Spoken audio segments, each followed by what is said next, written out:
ರಾಜ್ಯ ಸರ್ಕಾರಕ್ಕೆ 15 ದಿನ ಗಡುವು ಕೊಡಬೇಕು.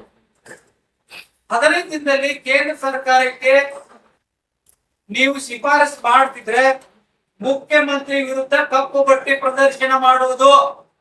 ನಮ್ಮ ಮುಖ್ಯಮಂತ್ರಿ ಅಲ್ಲ, ರಾಜ್ಯ ಸರ್ಕಾರದ ಮುಖ್ಯಮಂತ್ರಿ ಕೂಡ ಅಲ್ಲ, ಪ್ರದರ್ಶನ ಮಾಡೋದು ಅನಿವಾರ್ಯ. 4ನೇದು, ನಾವು